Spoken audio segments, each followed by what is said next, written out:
Hey everyone, Corvus here, and welcome to this video in which we will take a closer look at those two Lord of the Rings miniatures. They're called Guritz and Gothmog's Enforcer. So Guritz is the one on the left, the Gothmog Enforcer is the one on the right.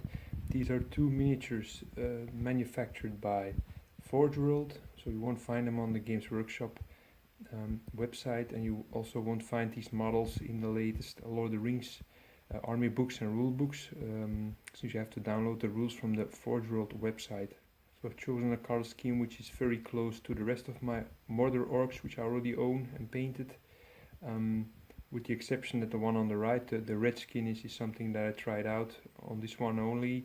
The skin color is based on Vallejo model color burnt cadmium red, and the one on the left is painted in a greenish skin tone, which I use for most of my Mordor orcs, which is Citadel base color, the Deathworld Forest.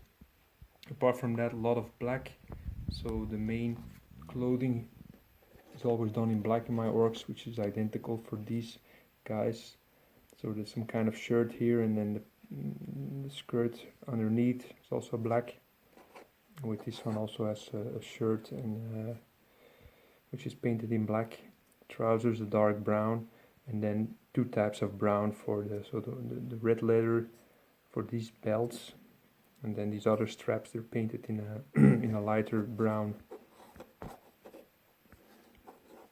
And then the armor is painted in just in lead belcher, I think, Citadel base lead belcher, and then with a heavy wash of Vallejo game color black ink, diluted a bit, and then I painted on the armor, and then it gives this dark and gritty look which suits these Mordor orcs pretty nicely.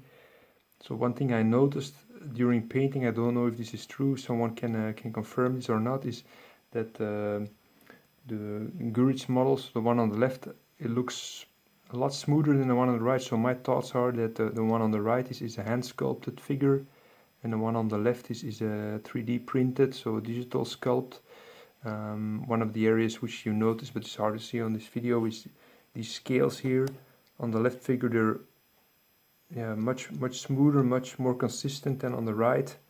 And yeah, I think this shows that the left one is a digital sculpt, which is also done for the more recent Lord of the Rings models. But I know that there are lots of other Lord of the Rings sculpts which are done in the past by the Perry twins mainly, so they're sculpted by hand, so not all of those miniatures have been released yet.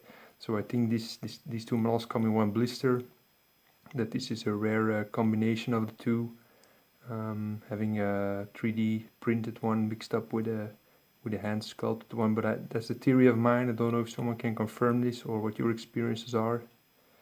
But those are my thoughts on these two miniatures. So that's all I wanted to tell you about these two miniatures.